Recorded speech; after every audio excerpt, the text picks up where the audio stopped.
주님 내가 여기 있사오니 나를 보내소서.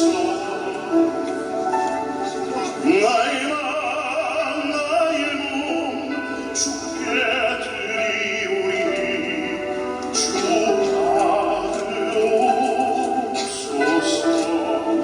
주님 내가 여기 있사오니 나를 써주소서.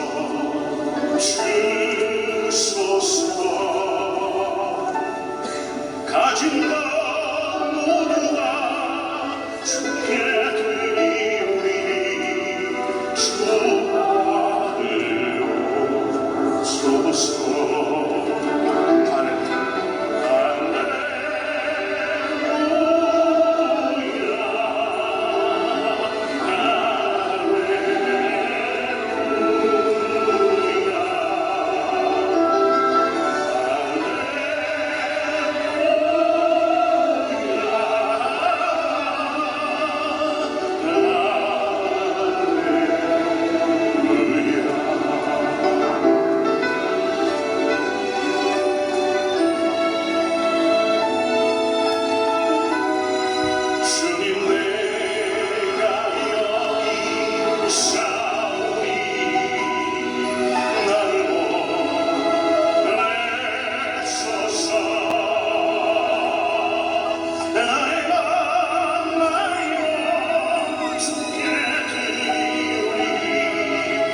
주님 한 분만으로 난 만족하네.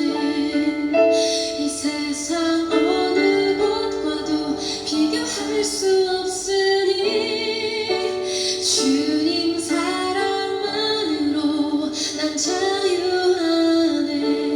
오직 주만이 나의 상급 되소서.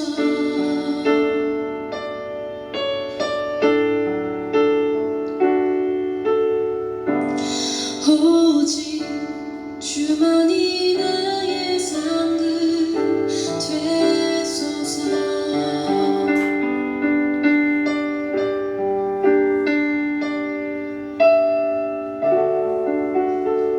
아멘. 감사합니다.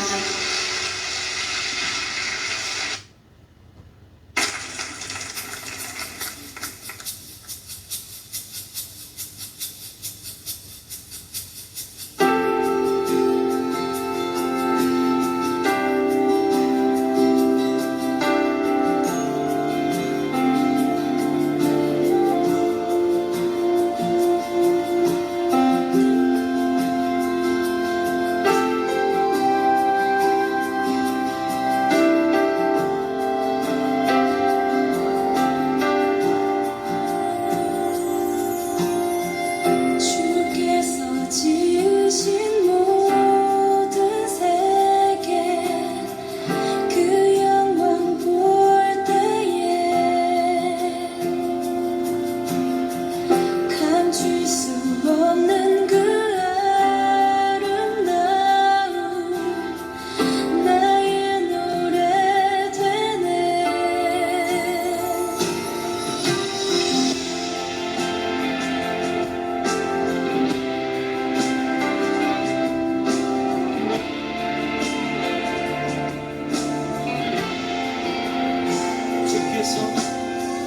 주께서 지으신 모든 세계 그 영광 볼 때에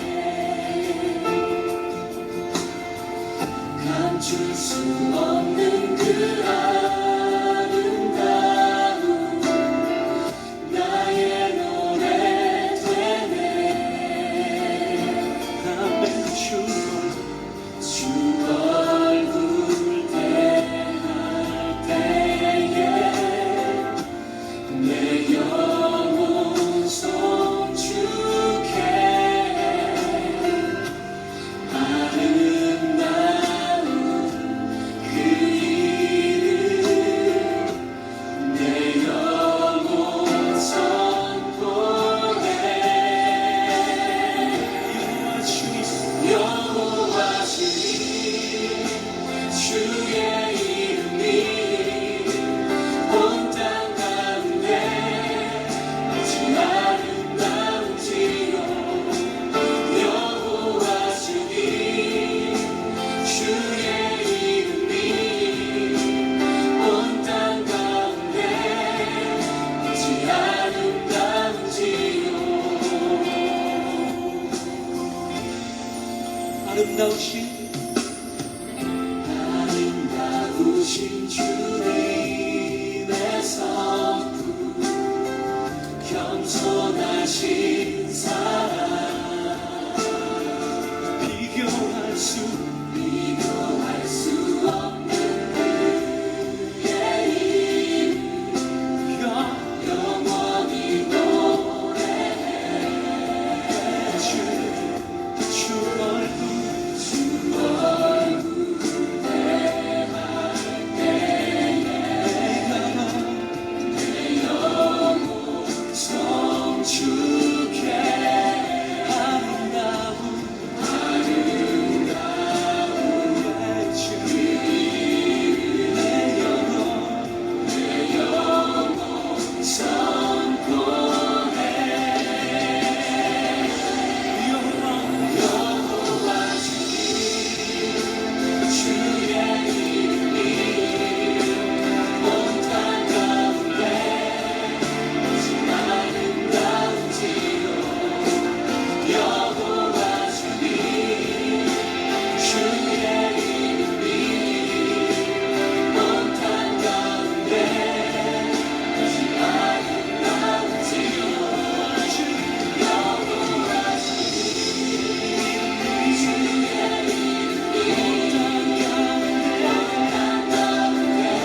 7월 3일 주일 예배를 시작하도록 하겠습니다.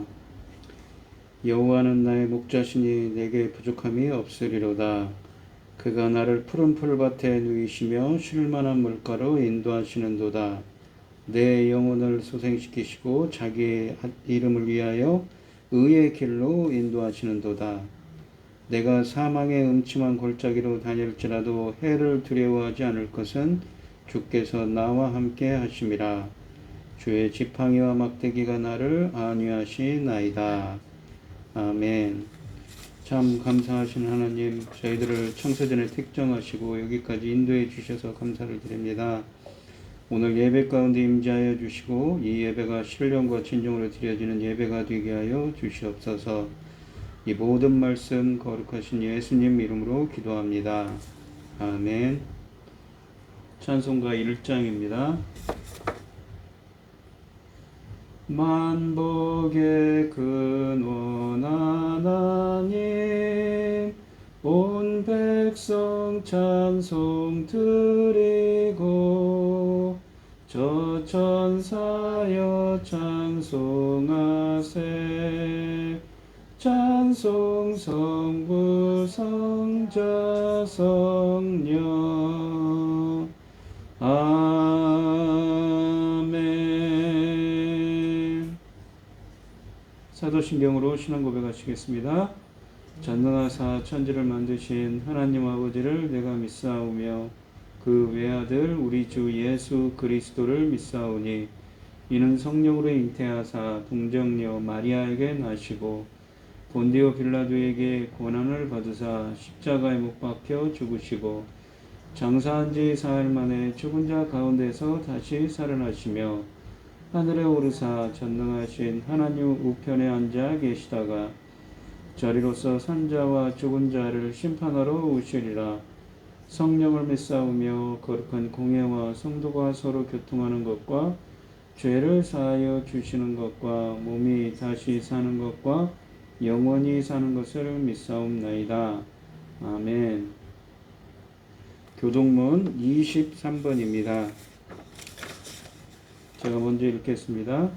하나님이여 나를 판단하시되 경건하지 아니한 나라에 대하여 내 송사를 변호하시며 간사하고 불의한 자에게서 나를 건지소서. 주는 나의 힘이 되신 하나님이시거늘 어찌하여 나를 버리셨나이까. 내가 어찌하여 원수로 말미암아 슬프게 하느냐이까. 주의 빛과 주의 진리를 보내시어 나를 인도하시고 주의 거룩한 산과 주께서 계시는 곳에 이르게 하소서. 그런즉 내가 여호와 하나님의 제단에 나아가 나의 큰 기쁨의 하나님께 이르리이다. 하나님이여 나의 하나님이여 내가 수고를 주를 찬양하리이다. 내 영혼아 내가 어찌하여 낙심하며 어찌하여 내 속에서 불안해하는가. 너는 하나님께 소망을 두라. 그가 나타나 도우심으로 말미암아 내 하나님을 여전히 찬송하리로다. 아멘. 찬송가 292장을 하시고 고현희 집사님 기도해 주시겠습니다.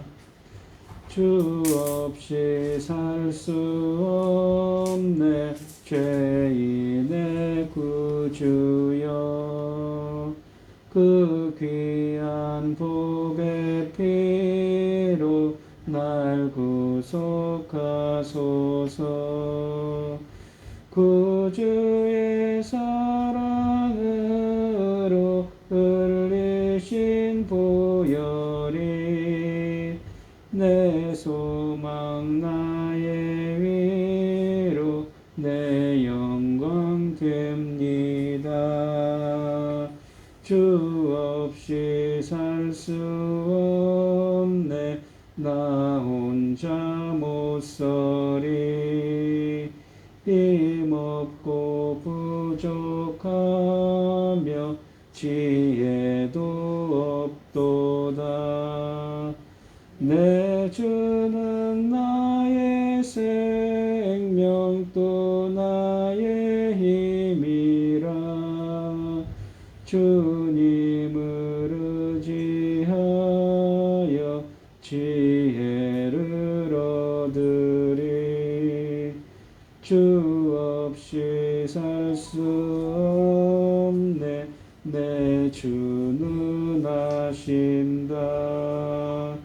내 영의 깊은 간구 마음의 소원을 주밖에 나의 마음 니 알아주리요.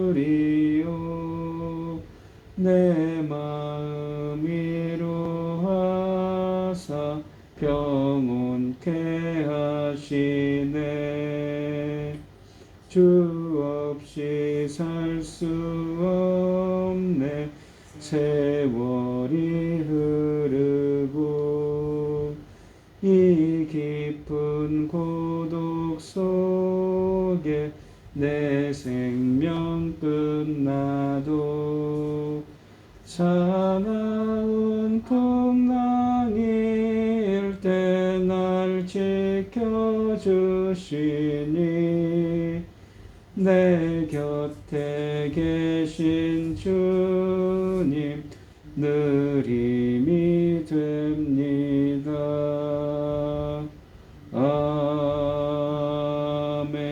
아멘. 현재 마음으로 세우시고 전능하신 하나님 아버지, 어리석고 부족한 저희를 자녀 삼으셔서 아버지의 그 사랑 가운데 늘 살도록 지켜주시니 감사드립니다.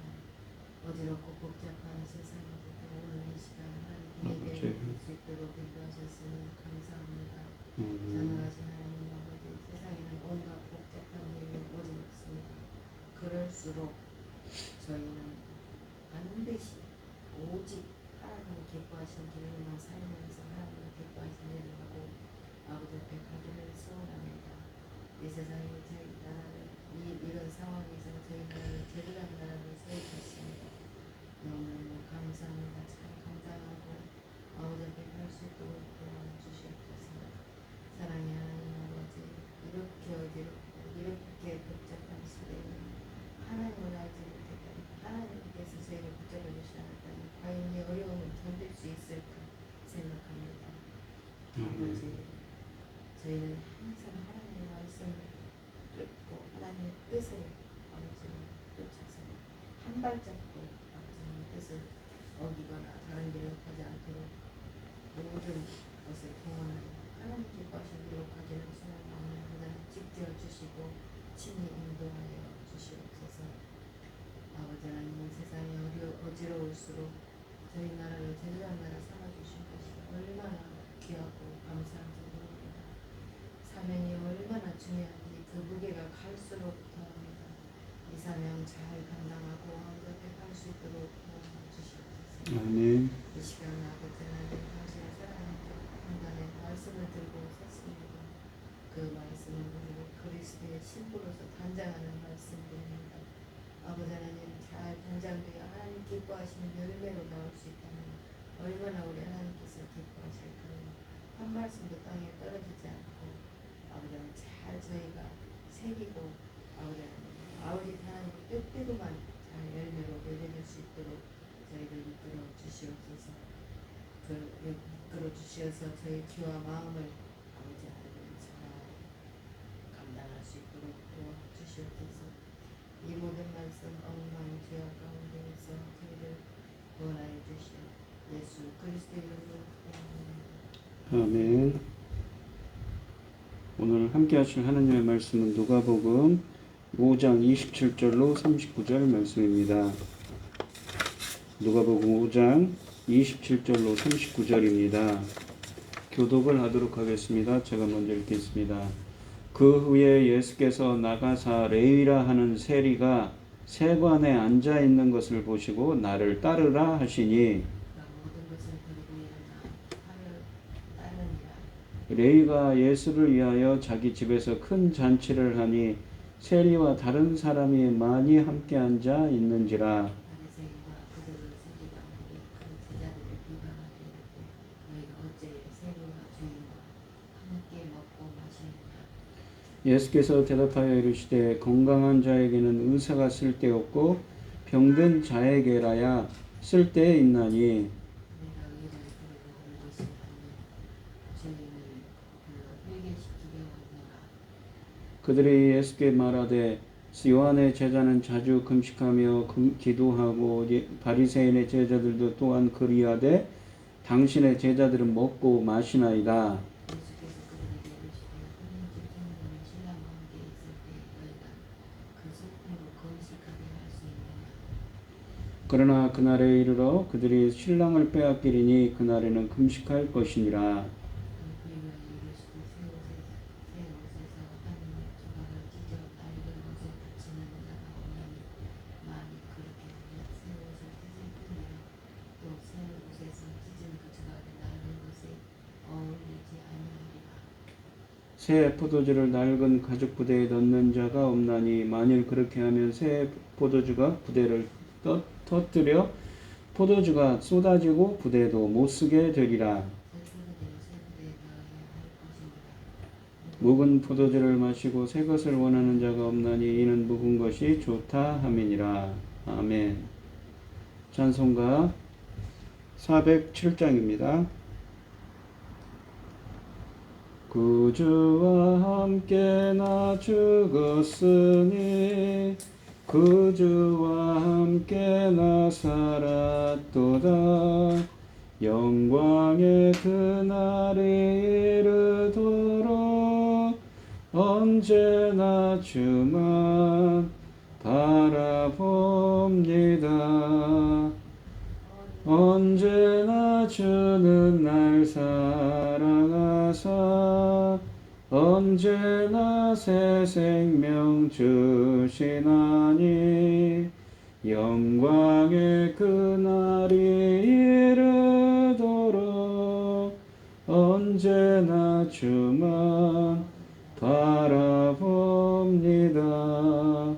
마음속에 시험을 받을 때와 무거운 근심이 있을 때에 주께서 그때도 같이 하사 언제나 나를 도와주시네.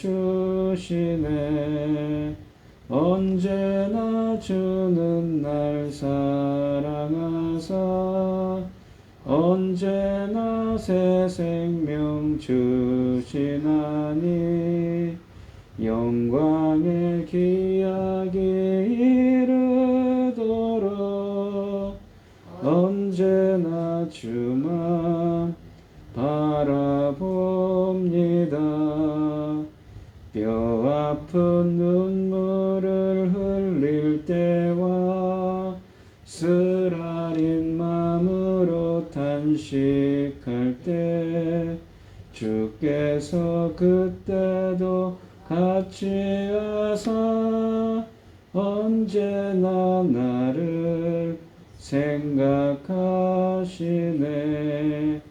언제나 주는 날 사랑하사 언제나 새 생명 주시나니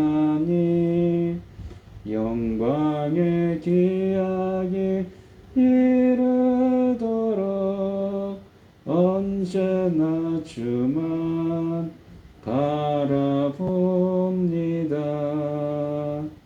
내 몸의 약함을 아시는 주 못 고칠 질병이 아주 없네. 괴로운 날이나 기쁜 때나 언제나 나와 함께 계시네. 언제나 주는 날 사랑하사 언제나 새 생명 주시나니 영광의 기약이 이르도록 언제나 주만 바라봅니다.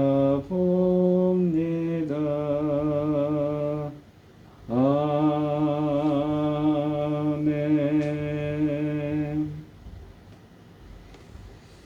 오늘 함께 함께 하실 하나님 말씀의 제목은 예수님이 여신 새 시대입니다. 이 셀이 레위를 불러 제자를 삼으시고 죄인들과 함께 식사를 하십니다. 예수님께서는 바리새인과 서기관들이 이를 문제 삼지만 지금은 새 시대의 잔치에 참여할다라고 가르치십니다. 예수님의 오심으로 새 시대가 열렸습니다. 멸시와 천대받던 죄인이 환대받고 슬픔의 금식이 기쁨의 잔치로 대체됩니다. 그 후에 예수께서 나가사 레위라 하는 세리가 세관에 앉아 있는 것을 보시고 그를 따르라 하시니 라고 27절에 되어 있습니다. 누가는 레위가 부름받은 것에 대해서 묘사합니다. 당시 사람들은 대부분 이름이 서너 개가 있었습니다. 즉 유대식 이름과 로마식 이름, 때로는 헬라식 이름도 있습니다. 레위는 유대식 이름이었고 마태는 로마식 이름이었습니다. 레위는 해당 지역의 세리로서 로마를 위해 일한 유대인이었습니다. 마을을 통행하는 상인들뿐만 아니라 일반 백성들에게도 세금을 거두었습니다.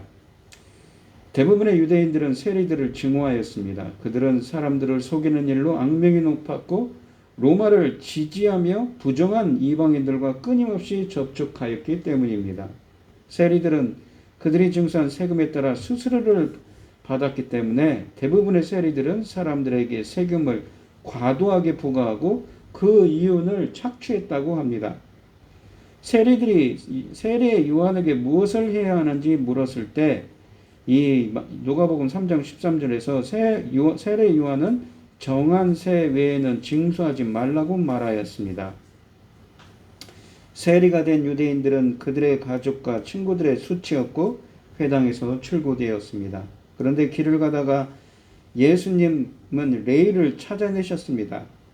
이 에데아 사토라는 이 헬라어가 있습니다. 본문에 그는 자세히 바라보았다. 예수님께서 이 레위를 앉아 있는 것을 보시고 라는 말은 자세히 바라보았다라는 동사입니다. 이것은 예수께서 레위를 선택했다는 것을 가리키는 말입니다. 레위를 선택한 것은 통해 이 예수님은 자신이 섬기고자 하는 부류의 사람을 보여주십니다. 또한 예수님은 어떤 사람에게 하나님의 일을 보여주기를 원하시는지 알려주십니다. 예수님은 버림받은 사람들에게 먼저 다가갑니다. 예수님의 행위는 세리들이 사람들에게 가장 업신여김을 당하고 있었다는 사실을 고려한 것입니다. 이 삭개오와 마찬가지로 레위는 이 세리라고 불립니다. 하지만 레위는 삭개오와 같은 세리장에게 고용된 일반 세리였습니다. 레위가 예수님께서 레위를 부른 사건이 논쟁을 빚어내게 된다는 것은 결코 우연이 아닙니다. 예수님이 레위를 의도적으로 선택한 것은 그 당시 사람들의 일반적인 관점에 어긋나는 일이었습니다. 왜냐하면 사람들은 레위와 같은 세리는 하나님의 자비를 받을 수 있는 대상이 결코 아니라고 여겼기 때문입니다. 예수님은 레위에게 자기를 따르라고 지시하십니다. 부르심은 레위가 아니라 예수님의 주권에 달려 있습니다. 레위는 예수님의 주권에 응답해야 합니다. 레위의 상황은 베드로, 야고보, 요한의 상황과 확연히 다르지만 먼저 부름받은 세 명에게 요구된 것과 동일한 제자도가 레위에게도 요구됐습니다. 나를 따르라는 이 현재형의 명령형의 이 헬라어는 평생 계속 따르라는 의미를 지녔습니다. 예수님이 레위를 제자로 부르신 것은 가히 충격적입니다. 사회적으로 지탄받을 만한 사람일 뿐만 아니라 사람들이 꺼리는 사람을 측근으로 삼겠다고 하셨기 때문입니다. 28절 말씀해 보시면 그가 모든 것을 버리고 일어나 따르니라 라고 되어 있습니다. 레위는 예수님의 부름을 기꺼이 받아들입니다. 누가는 레위의 위대한 헌신을 놀랍도록 간결하게 표현합니다. 곧 레위가 모든 것을 버리고 예수님을 따랐다고 말합니다. 예수님의 제자가 된다는 것은 예수에게 가장 우선적으로 헌신하는 것을 의미합니다. 레위가 세관을 영구적으로 떠나 예수님을 따라갔다는 것은 바로 이것을 의미합니다. 레위가 모든 것을 버린 것은 사소한 일이 아닙니다. 마태는 아마 매우 부유한 사람이었을 것입니다. 세금 징수는 매우 이윤이 높은 사업이었습니다. 그래서 그가 세관을 버려두고 떠났다는 것은 평생이 보장되는 큰 재물을 떠난 것입니다. 나머지 제자들 가운데 일부는 언제라도 어부라는 직업을 다시 시작할 수 있었습니다. 그렇지만 마태는 결코 그 직업으로 돌아갈 수 없습니다. 모든 것을 버렸다는 것은 이 레위 마태가 자신의 인생을 새롭게 설정했음을 의미합니다. 과거에 불의했던 옛 생활을 깨끗이 청산하고 예수님의 제자로서 새로운 삶을 시작했음을 의미합니다. 29절 말씀을 보시면 레위가 예수님을 위하여 자기 집에서 큰 잔치를 하니 세리와 다른 사람이 많이 함께 앉아 있는지라 라고 되어 있습니다. 이 존귀한 손님에게 하듯이 레위는 예수님에게 큰 잔치를 베풉니다. 레위는 예수가 자기를 부르는 것을 진지하게 받아들입니다. 또한 레위는 자기의 친구들을 집으로 초대합니다. 그리고 자신의 친구들을 예수님에게 소개시켜 줍니다. 식탁은 음식을 서로 나누면서 영적인 주제들에 대해서 이야기하며 사귐을 갖는 장소입니다. 이 레위는 자기 집을 활짝 열고 많은 음식을 장만해 자기 친구들을 초대합니다. 그리고 자신의 친구들에게 예수님의 메시지를 듣게 하는 기회를 마련해 주었습니다. 이 29절 말씀의 주제는 잔치가 아닙니다. 주제는 어떤 사람들이 초대받았는지에 대한 것입니다. 누가는 이 잔치에 세리들과 다른 사람들이 많이 참석했다고 말합니다. 30절에서 바리새인들은 다른 사람들을 죄인들이라고 일컬었습니다. 바리새인들은 예수와 예수의 제자들을 모두 비방합니다. 레위는 세리들과 죄인들을 많이 초대해서 예수님에게 커다란 문제거리를 가져다 준 셈입니다. 왜냐하면 성직자라는 사람들이 대체로 이런 부류의 사람들과는 교제하지 않는다고 기대되기 때문이지요. 이 잔치에 모인 사람들은 분명히 도덕적으로 품위 있고 사회적으로 높은 위치에 있는 사람들은 아닙니다. 그럼에도 예수님은 이들과 함께 식사하며 교제를 나눕니다. 이와 같은 행위를 통해 예수님은 영적으로 몹시 목마른 영적으로 갈급한 사람들에게 자신의 사역을 성취해 나가십니다. 이들은 예수님이 회당에서는 만날 수 없는 사람들이었습니다. 그들의 직업이 그들의 동족에 대한 반역 행위로 인식되었기 때문에 회당에는 절대 출입할 수 없고 회당에서 출교를 당했기 때문이지요. 세리들 중 다수가 재물을 인생의 가장 중요한 가치로 삼고 있었기 때문에 출교 조치를 대수롭지 않게 생각했을 수도 있습니다. 하지만 예수님은 여전히 그들을 사랑하셨고 그들을 위한 메시지도 갖고 계셨습니다. 그것은 하나님 나라에 대한 좋은 소식입니다. 이 복음입니다. 이 사람들은 다른 사람들의 시선을 의식하지 않고 편하게 지낼 수 있는 레위의 집에 모였고 예수님과 함께 앉아 그의 메시지를 들었습니다. 친구들도 다른 삶을 살라는 간접적인 메시지를 던진 셈입니다. 30절 말씀을 보시면 바리새인과 그들의 서기관들이 그 제자들을 비방하여 이르되 너희가 어찌하여 세리와 죄인과 함께 먹고 마시느냐 라고 되어 있습니다. 바리새인과 서기관들은 제자들에게 다가가 한 가지 질문을 제기합니다. 이 만남이 잔치가 끝난 다음에 이루어졌다는 것은 분명합니다. 왜냐하면 질문이 입증해 주듯이 바리새인들은 그와 같은 잔치에 가지 않을 것이기 때문입니다. 뿐만 아니라 바리새인들은 이 잔치에 초대받지도 않았을 것입니다. 그들의 종파에 속한 바리새인들과 저희 서기관들에 의하면 이 세리들이나 죄인들과의 접촉은 유대인들을 부정하게 만드는 것이었습니다.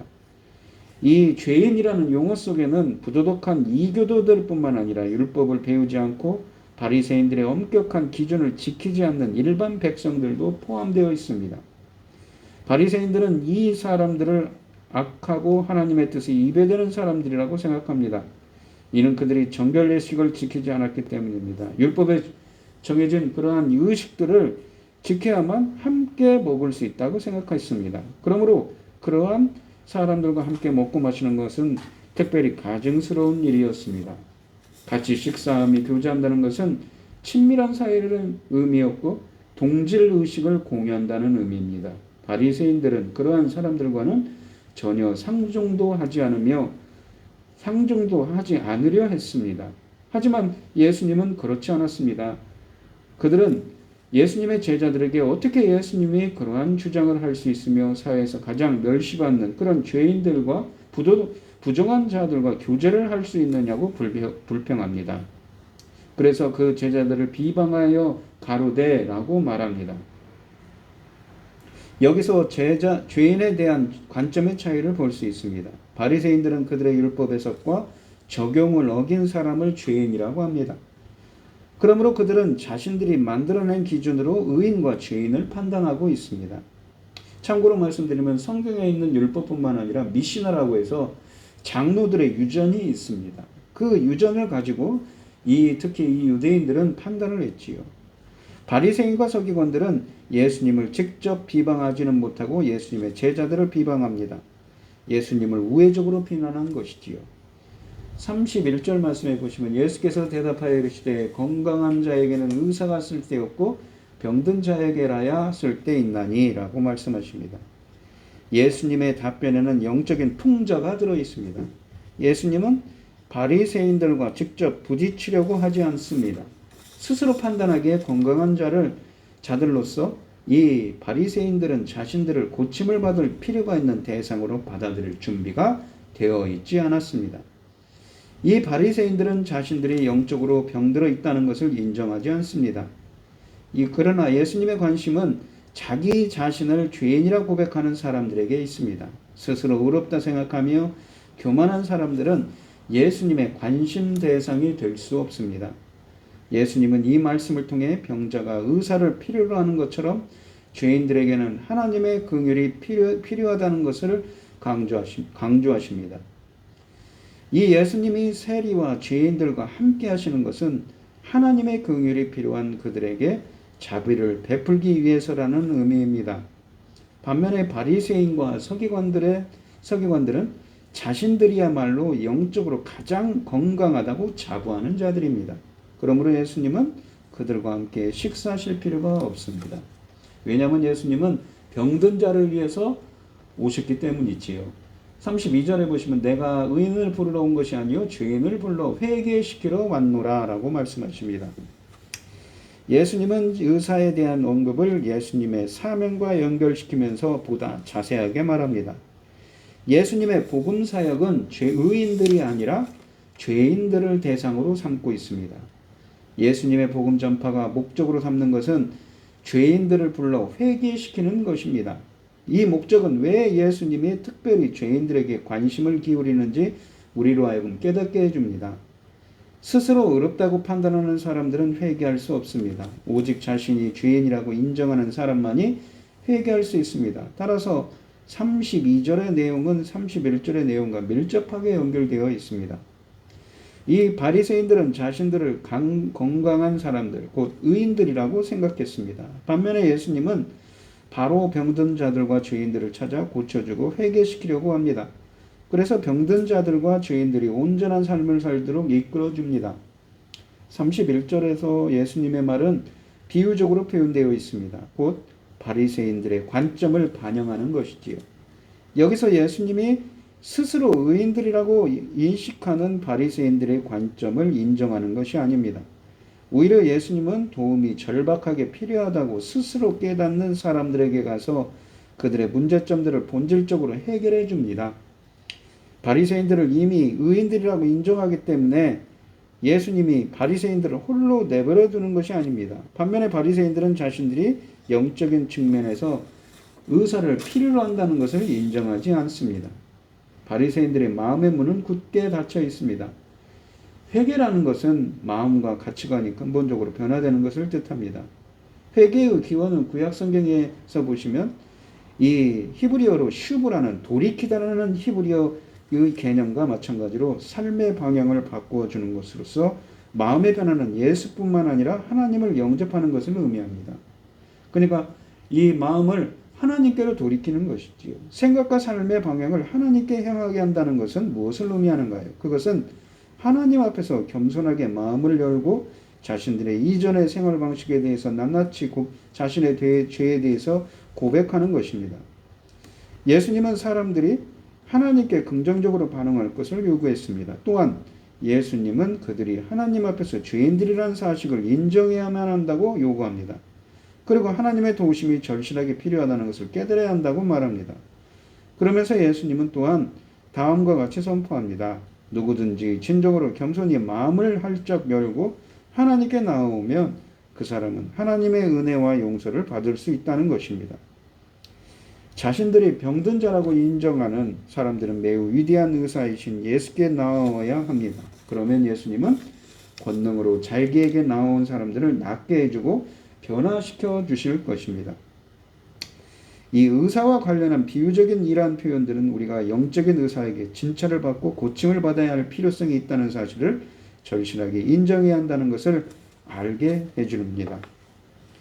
그래서 우리는 가장 위대한 의사인 예수님은 우리를 영적으로 회복시켜주고 하나님을 향해 올바른 길로 걸어가도록 이끌어줄 것입니다. 그래서 마태복음 5장 3절에 있는 심령이 가난한 사람들이 천국을 맛볼 수 있다는 볼 것이라는 말씀처럼 이 영적인 것에 갈급하여서 자신의 죄를 드러내는 이러한 회개하는 자들, 심령이 가난한 겸손한 자들에게 은혜를 주실 것이라고 말씀하시는 것이지요. 33절 말씀을 보시면 그들이 예수께 말하되 요한의 제자는 자주 금식하며 기도하고 바리새인의 제자들도 또한 그러하되 당신의 제자들은 먹고 마시나이다. 이 말은 두 종교적인 생활 방식이 서로 대조되는 것을 뚜렷하게 드러내 줍니다. 여기서 특별히 중요한 점은 바리새인들의 종교적인 관습이 세례 요한의 제자들의 관습과 서로 일치한다는 점입니다. 따라서 여기서 이유를 제기하는 사람들이 언뜻 판단하기에 예수님의 제자들의 종교적인 관습에는 무엇인가 잘못된 것이 있다는 것입니다. 34절 말씀을 보시죠. 거기서 예수께서 그들에게 이르시되 혼인집 손님들이 신랑과 함께 있을 때에 너희가 그 손님으로 금식하게 할 수 있느냐 라고 말씀하십니다. 신랑은 누구를 가리킵니까? 바로 예수님 자신을 가리키지요. 예수님은 그 당시 제자들이 처해 있는 상황을 묘사해 주는 질문을 제시하는 것으로 답변합니다. 예수님은 혼인잔치를 비유로 사용합니다. 예수님은 이와 같이 기쁜 때 신랑과 함께 있는 손님들이 금식하는지 질문합니다. 신랑이 함께 있는 동안 손님들은 금식하지 않습니다. 혼인잔치가 보여주는 모습은 분명하지요. 이 잔치는 의미심장한 것을 암시해 줍니다. 우리가 지난 시간에도 이 혼인잔치의 비유 마태복음 22장 말씀을 전했는데 거기에서도 그랬지만 성경에서 하나님과 백성 사이, 하나님의 백성 사이의 언약관계를 결혼관계로 표현한다고 했습니다. 그래서 요한계시록 19장 같은 말씀에는 어린 양의 혼인잔치라는 말씀이 있었지요. 또한 이 출애굽기 34장 15절에는 그래서 이 우상을 숭배하는 것을 이 음란히 섬긴다고 그런 표현을 씁니다. 그러니까 이 바람을 핀다는 표현을 쓰는 것이지요. 부정을 저질렀다는 표현을 쓰는 것입니다. 그리스도는 또한 신약에서는 예수 그리스도는 신랑이시고 교회는 신부라고 에베소서 5장 22절로 32절 같은 말씀에서 말씀하십니다. 그래서 이 오늘 본문에 있는 말씀에서 이 비유의 배경은 종말론적인 혼인잔치에 대한 이야기입니다. 종말론적인 혼인잔치에서는 예수 그리스도가 신랑이시기 때문에 신랑을 꼭 만나야 됩니다. 그래야만 이 구원의 길에 들어갈 수 있다는 표현을 쓰는 것이지요. 혼인잔치를 언급하면서 예수님은 그 시대의 특성과 자신의 역할에 대해서 넌지시 알려주고 있습니다. 예수님의 오는 것을 통해 종말은 이미 가까이 다가왔습니다. 심판이 다가온 것이지. 구원과 심판이 다가온 것이지. 예수님이 다시 오는 것을 언급할 때 신약 성경은 여러 곳에서 이 이미지를 사용합니다. 예수님은 신랑이 이미 와 있다고 말합니다. 따라서 이 시기에 금식하는 것은 적합하지 않다는 것이지요. 여기서는 혼인집 손님들이라고 되어 있는데 문자적으로는 신방 자손들, 신방의 아들들이라는 이 헬라어를 직역하면 그래서 혼인집의 아들들이라는 표현입니다. 구약시대 사람들은 재난을 당할 때 금식하였지요. 겸손과 회개의 표현으로 금식을 하고 애통하며 죄를 뿌리고 베옷을 입었다고 표현을 합니다. 세례 요한의 제자들은 죄에 대한 애통함의 표현으로 금식하였고 메시아의 오심을 준비하기 위해 금식하였습니다. 그렇지만 예수님의 제자들은 어떻습니까? 메시아가 바로 그들과 함께 계셨기 때문에 금식할 필요가 없는 것이지요. 예수님을 기다리는 자는 겸손히 기다리지만 예수님이 오시면 그럴 필요가 없다는 것입니다. 예수님은 자신을 신랑으로 비유하였고 지상에서 보내는 그의 시간을 축제의 시간으로 인식하셨습니다. 그래서 그가 함께 계실 동안에는 그의 손님들이 금식할 필요가 없다는 것이지요. 그러니까 이 본문 말씀은 바리새인들이 예수님을 메시아로 인식하지 못했다는 것입니다. 하지만 예수님은 금식을 정죄하시지는 않았습니다. 그 자신도 금식을 하신 적이 있기 때문이지요. 누가복음 1장 2절에 쓰여져 있습니다. 그는 금식이 올바른 이유로 실행되어야 하고 적합한 시기에 이루어져야 한다고 강조하시고 계십니다. 35절 말씀에 보면 그러나 그날에 이르러 그들이 신랑을 빼앗기리니 그날에는 금식할 것이니라. 그날이라는 표현이 두 번 언급됩니다. 이 언급은 다른 종류의 시기가 다가오고 있다는 것을 강조해 줍니다. 그때 제자들은 신랑 예수를 빼앗기게 될 것이고 그러면 그때 제자들이 금식하는 것은 적합하다는 것입니다. 신랑을 빼앗긴다는 것은 여기서 예수님의 죽음, 십자가의 죽음을 가리킵니다. 그들은 그날에는 금식할 것입니다. 그때가 금식해야 할 적합한 때이기 때문인 것이지요. 예수님은 완전한 인간이시고 완전한 하나님으로 오셨지만 죄에 대한 형벌을 대신 받기 위해 죽으려고 오셨음을 아셨습니다. 예수님이 자신을 신랑으로 묘사하시는 것은 메시아 시대가 시작되었음을 뜻합니다. 예수님을 메시아로 맞이하는 사람들에게 새로 시작된 하나님 나라는 결혼식의 버금가는 기쁨과 축하의 잔치 같은 것입니다. 그러나 이 잔치는 오래 지속되지 않을 것입니다. 신랑을 빼앗길 날이 다가오기 때문인 것이지요. 그러나 무엇이든 과하면 부족함만 못합니다. 금식할 때가 있으면 잔치해야 될 때도 있지요. 죄에 대해 슬퍼할 때가 있으면 용서하심에 감사하고 기뻐할 때도 있습니다. 우리는 신앙과 삶의 균형을 추구해야 합니다. 그래서 우리는 많은 기도를 통해 하나님의 인도하심을 받아 올바른 선택을 해야 되는 것이지요. 어떤 시기에는 이렇게 금식해야 되고 어떤 시기에는 이렇게 주님께 나와야 되는 것은 하나님의 오직 예수 그리스도의 인도에 따라서 주님의 주권적인 그 인도하심에 따라서 결정된다는 것입니다. 36절에 보시면 또 비유하여 이르시되 새 옷에서 한 조각을 찢어 낡은 옷에 붙이는 자가 없나니 만일 그렇게 하면 새 옷을 찢을 뿐이요 또 새 옷에서 찢은 조각이 낡은 것에 어울리지 아니하리라 라고 말씀하십니다. 이 36절부터 39절에서 예수님은 자신의 답변에 대해서 보다 깊은 근거를 제시하십니다. 예수님은 36절로 39절에서 금식과 기도의 주제를 넘어서는 것을 이야기합니다. 예수님은 세 가지 구체적인 예들을 짤막하게 소개하면서 유대기와 대주되는 자신의 사역, 그러니까 예수님의 사역에 대해서 설명하고 있습니다. 이 누가의 설명에는 아이러니가 들어있습니다. 누가의 이야기는 기워야 할 필요가 있는 낡은 옷에서 시작됩니다. 낡은 옷 조각으로 낡은 옷을 수선하는 대신에 오히려 새 옷에서 한 조각을 떼어 낡은 옷을 기우려고 합니다. 헤어진 낡은 옷을 이와 같은 방법으로 깁고자 할 때 나타나는 결과를 표현해 줍니다. 정말로 그렇게 한다면 새 옷이 찢어질 것입니다. 만약 또한 새 옷에서 떼어낸 조각은 낡은 옷에 어울리지 않을 것이라고 말합니다. 따라서 이 행위는 결코 좋은 결과를 얻지 못한다는 것이지요. 예수님이 여기서 강조하는 것은 분명합니다. 예수님이 제시하는 새로운 길과 유대계의 전통은 절대 결합될 수가 없다는 것이지요. 만약 이 두 가지를 서로 결합시킨다면 예수님의 새로운 길은 매우 손상될 것입니다. 그러니까 예수님은 새로운 시대를 열기 위해서 오셨다고 것이지요. 예수님은 하나님께로 이끌어주는 새로운 길을 알려주시기 위해서 오셨다는 이야기를 하고 있습니다. 예수님은 규례와 전통으로 유대계의 낡은 종교체계를 수선하고 땜질하라고 오신 것이 아닙니다. 그의 목적은 율법을 완성하고 수세기에 걸쳐 예언되어 온 새로운 것을 시작하는 것입니다. 이 새로운 것은 낡은 사고방식과 유대인들을, 그러니까 바리새인들 같은 사람들이 신봉하는 율법과는 율법으로 말미암아 구원을 얻을 수 있다는 것과는 양립할 수 없습니다. 오직 하나님의 아들이신 예수 그리스도를 통하여서만 복음의 능력을 갖고 있는, 구원의 능력을 갖고 있는 예수 그리스도를 통해서만 죄 사함과 그러한 구원의 은혜가 임한다는 것을 알게 하기 위해서 세상에 오셨다는 것이지요. 이 37절에 보시면 새 포도주를 낡은 가죽 부대에 넣는 자가 없나니 만일 그렇게 하면 새 포도주가 부대를 터뜨려 포도주가 쏟아지고 부대도 못 쓰게 되리라. 새 포도주를 낡은 가죽 부직부대에 넣으면 어떻게 되냐면 낡은 가죽 부대는 실로 꾸며입니다. 근데 새 포도주를 넣으면 새 포도주가 이 발효를 해서 부풀게 된다고 합니다.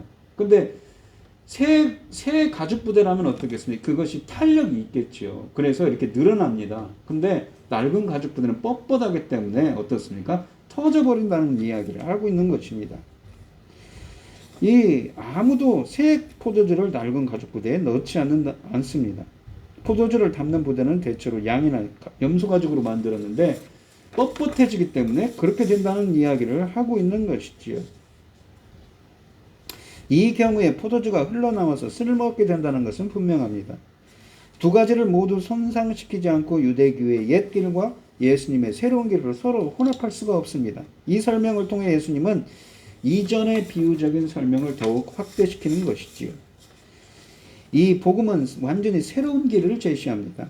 예수님이 제시한 새로운 길과 유대교의 전통 사이에는 연속성이 없다는 것을 묘사해 줍니다. 누가복음과 사도행전에서 예수님이 전하는 복음은 새로운 것으로 전제된다고 누가복음 9장 35절과 사도행전 3장에서 말씀하고 있습니다. 그러면서 38절에 보시면 새 포도주는 새 부대에 넣어야 할 것이니라 라고 되어 있습니다. 이 두 번째 비유적인 설명에 대한 결론이 긍정적으로 언급됩니다. 새 포도주는 새 가죽 부대에 넣어야 된다고 합니다. 새 포도주는 발효하면서 양이 팽창합니다. 그러므로 새 포도주를 새 부대에 넣어야 한다고 하십니다. 낡은 가죽 부대는 가죽의 조직이 약해진 상태여서 탄력성이 없습니다. 그래서 금방 찢어지게 된다는 것이지요. 쏟아지게 된다는 것입니다. 우리가 관심의 초점은 오래된 옛날의 것으로 돌아가자는 것이 아니라 오히려 예수를 통해 새로운 것이 주어졌다는 것입니다. 그러나 이 말은 이제 금식과 같은 이전의 종교적인 관습을 더 이상 계속해서 실행할 필요가 없다고 주장하는 것은 또한 아닙니다. 그 대신 이전의 종교적인 관습을 새로운 각도에서 이해하는 것이지요. 이 단락에서 예수님의 말은 예수가 사역하던 상황에 적합합니다. 그러나 모든 시대의 교회는 예수님의 이 말의 중요성을 인식하고 예수님의 말을 올바르게 적용해야 합니다. 이 39절에 보시면 묵은 포도주를 마시고 새 것을 원하는 자가 없나니 이는 묵은 것이 좋다 함이니라. 그러니까 유대인들은 그 옛 것들을 버리지 못한다는 것이지요. 어떤 사람들이 자신에 대한 관점을 전혀 바꾸지 않을 것이라는 것을 알고 여기서 예수님은 책망의 말을 하고 있습니다. 이들은 예수님이 가져온 새로운 길, 그 복음을 거부합니다. 어떤 사람들은 복음의 새 포도주를 맛보려고 하지 않을 것입니다. 왜냐하면 이들의 입맛이 전혀 바뀌지 않기 때문인 것이지요. 따라서 유대교에 속한 많은 사람들이 새 메시지를 거부할 것이라는 말씀들을 하고 있습니다. 예수님께서는 이 본문에 있는 짧은 비유적인 설명들을 통해서 예수님은 금식에 대한 주제를 더욱 깊은 의미를 지닌 주제로 이끌어가고 있습니다. 이 바리새인들이 그러죠. 세례 요한의 제자들도 금식을 하는데 이 예수님의 제자들은 왜 먹고 마시느냐? 금식도 하지 않고. 예수님은 자기와 관련된 모든 것은 옛날 및 현재의 유대교의 관습과 다르다고 말합니다. 예수님은 요한의 제자들과 바리새인들이 지향하는 옛 율법, 그러니까 구약과 자신과 제자들이 추구하는 하나님 나라의 복음을 두 가지 비유를 통해 대조하십니다. 첫째, 옛 율법은 낡은 옷과 같고 하나님이 선포하시는 하나님 나라의 복음은 새 옷에서 찢어낸 조각과 같다는 것입니다. 만일 새 옷의 조각을 낡은 옷에 덧대어 기우면 어떻게 될까요? 기웠을 때는 표가 잘 나지 않는데 빨아서 말리면 표가 난다고 합니다. 낡은 옷은 줄대로 줄여 있기 때문에 변화가 있지만 그 위에 덧댄 새로운 이 조각은 새로운 천 조각, 생배 조각은 줄어들어서 이 낡은 옷을 찢게 된다는 것이지요. 이와 같이 모세가 시내산에서 받은 율법과 예수님이 선포하신 하나님 나라의 복음은 결코 융합될 수가 없습니다. 예수님은 구멍난 오래된 옷과 같은 옛 종교적 전통을 떼우려고 오신 것이 아니라 완전히 새로운 옷을 주시려 새로운 길을 열려고 오신 것이지요. 두 번째로는 옛 율법은 낡은 가죽 부대와 같고 하나님 나라의 복음은 새 포도주와 같습니다. 그 당시 액체를 다는 가죽 부대는 아까도 설명드렸듯이 어떻습니까? 주로 이 염소 가죽 같은 거로 만들었는데 오래 사용하면 뻣뻣해진다고 했습니다. 그래서 새 포도주를 넣으면 발효되어서 팽창하기 때문에 뻣뻣한 이 헌 부대가 어떻게 됩니까? 터진다는 것이지요. 내용물의 부피가 팽창하면서 부대가 터질 수밖에 없다는 것입니다. 예수님이 시작하신 하나님 나라는 새 포도주와 같습니다. 그래서 오래된 가족 부대와 같은 옛 시스템과 전통에 담을 수가 없는 것이지요. 예수님은 옛 율법을 새 생명으로 채우려고 오신 것이 아닙니다. 하나님 나라의 복음은 새 시스템에 담아야 한다는 것이지요. 이제는 제자도가 융통성 없이 기계적으로 율법을 지키는 것을 지향하는 유대교의 시스템을 대신하고 있는 것입니다. 예수님은 바리새인과 서기관들이 예수님이 메시아이신 것과 예수님을 통해 새로운 시대가 도래했다는 사실에 강력히 반발하는 정서를 이해하십니다. 그들을 포함한 대부분의 유대인들은 묵은 포도주에, 그러니까 율법을 쉽게 얘기하면 율법을 행해야만 구원을 얻을 수 있다는, 인간의 공로로 구원을 얻을 수 있다는 생각에 매우 익숙해져 있습니다. 그들은 묵은 포도주가 최고라고 생각했습니다. 그러므로 묵은 것이 좋다고 39절에 말씀하신 것처럼 행한다는 것이지요. 그들은 새 포도주, 예수님이 선포하시는 하나님 나라의 복음의 필요성을 알지 못하며 변화를 원하지도 않습니다. 어느 시대나 사람들은 변화를 싫어하지요. 그러므로 하나님 나라의 복음을 구약 율법과 섞으려 하는 것은 마치 새 옷에서 찢은 생배 조각을 낡은 옷에 붙이는 것과 같고 새 포도주를 낡은 가죽 부대에 넣으려는 것과 같다는 것입니다. 두 언약은 분명 지속성을 가지고 있지만 동시에 대조적인 면도 있습니다. 학자들은 이것을 구약과 신약의 연속성과 단절성이라고 말합니다. 우리는 옛것에 당연히 평안함을 느끼고 익숙해진 맛에 필요한 변화까지 거부하는 오류를 범하지 말아야 합니다. 그리스도로 인해 시작된 새로운 시대는 낡은 종교적인 체계의 한계들을 무너뜨리고 하나님을 전심으로 섬길 수 있는 자유를 경험하게 할 것입니다. 오늘 본문 말씀을 보시면 예수님께서는 이 본문을 말씀을 통해서 이런 말씀을 하시지요. 예수님은 죄인인 그러니까 세리인 레위 마태를 부르셨습니다. 예수님은 이 유대인들이 생각하는 죄인이고 부정한 자라고 생각하는 정말 못된 자들이라는 세리 같은 사람들과 함께 하셨습니다. 왜냐하면 죄인들을 구원하기 오셨기 때문인 것이지요. 유대인들의 생각으로는 도저히 이해할 수 없는 일입니다. 유대인들은 정말 자주, 바리새인들은 거의 하루에 한 끼 정도 금식할 정도로 그렇게 겉으로 보여주는 일에 힘썼습니다. 하지만 예수님은 그렇게 말씀하지 않죠. 신랑이 왔는데 어떻게 금식할 수 있느냐. 그러면서 이 새로운 천을 이 헌 생배 조각에 붙이지 말라고 하시고 새 포도주를 헌 부대에 넣지 말라고, 헌 가죽 부대에 붙지 말라고 말씀하시면서 그러한 비유로 말씀하십니다. 예수님께서는 복음을 가져주셨습니다. 복음이 무엇입니까? 바로 영적으로 죽은 자들, 우리 인간들.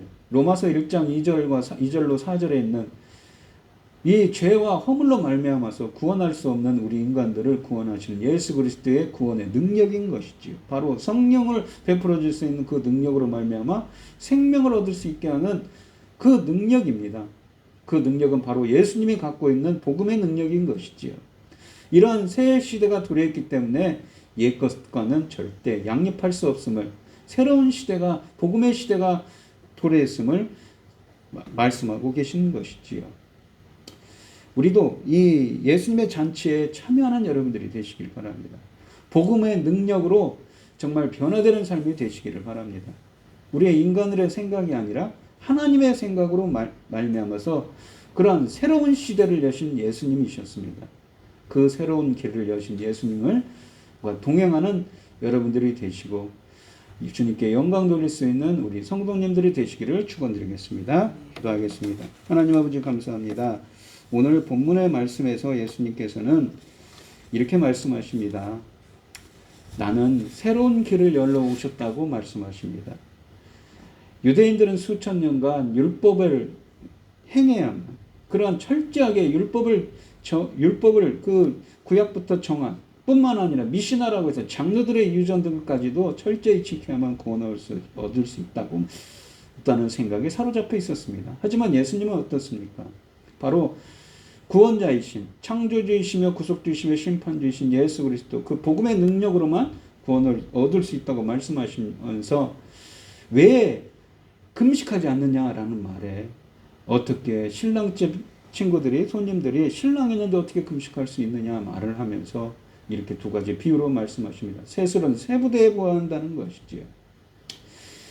구원의 능력인 예수 그리스도께서 찾아오신 것처럼 그 세리들 같은 죄인들과 함께 하신 것처럼 오늘 이 시간 회개하기 위해서 오신 그 하나님께 함께 하신다고 이 이사야서 57장 15절 말씀에서 주님은 분명히 말씀하셨습니다. 통회하며 심령에 가난한 자들과 함께 하신다고 말씀하셨지 않았습니까?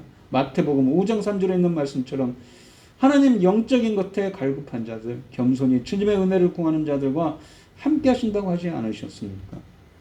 그러한 복음의 능력이 저희들에게도 임하게 하여 주시옵시고 세리들이 이렇게 주님의 잔치에 참여돼서 주님과 교제하며 먹고 마시는 것처럼 저희들도 주님이 베푸시는 그 잔치에 참여할 수 있도록 주님께서 역사하여 주시옵소서. 이 모든 말씀 거룩하신 예수 그리스도 이름으로 기도드리옵나이다. 아멘.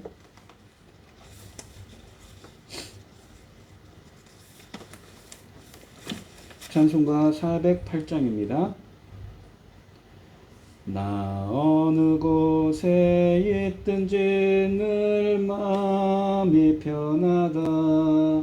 주 예수 주신 평안함 늘 충만하도다. 나의 마음속이 늘 평안해. 나의 마음속이 늘 평안해. 악한 죄 파도가 많으나 마음이 늘 평안해. 내 맘에 솟는 영생수 한없이 흐르니 목마름 다시 없으며 늘 평안하도다. 나의 마음속이 늘 평안해. 나의 마음속이 늘 평안해. 악한 죄 파도가 많으나 마음이 늘 평안해. 참되신 주의 사랑을 영원치 못하네. 그 사랑 내 맘 여시고 소망을 주셨네. 나의 마음속이 늘 평안해. 나의 마음속이 늘 평안해. 악한 죄 파도가 많으나 마음이 늘 평안해. 주 예수 온갖 고난을 왜 몸소 당했나. 주 함께 고난 받으면 멸류관 없겠네. 나의 마음속이 늘 평안해. 나의 마음속이 늘 평안해. 악한 죄 파도가 많으나 마음이 늘 평안해. 기도하겠습니다. 참 감사하신 하나님, 오늘도 주님의 은혜에 감사드리며 주님께 귀한 예물을 드린 손길들이 있습니다. 드려지는 손길마다 주님께서 기억해 주시고 이 간과 기도에 귀 기울여지고 응답하여 주셔서 주님의 뜻을 향할 수 있도록 인도하여 주시옵소서. 기뻐받아 흠양하여 주실 줄 믿사오며 이 모든 말씀 거룩하신 예수 그리스도 이름으로 기도드리옵나이다. 아멘. 찬송가 5장을 하시고 축도하심으로 오늘 예배를 마치도록 하겠습니다. 이 천지간 만물들아 복 주시는 주 여호와 전능성부 성자 성령 찬송하고 찬송하세. 아멘.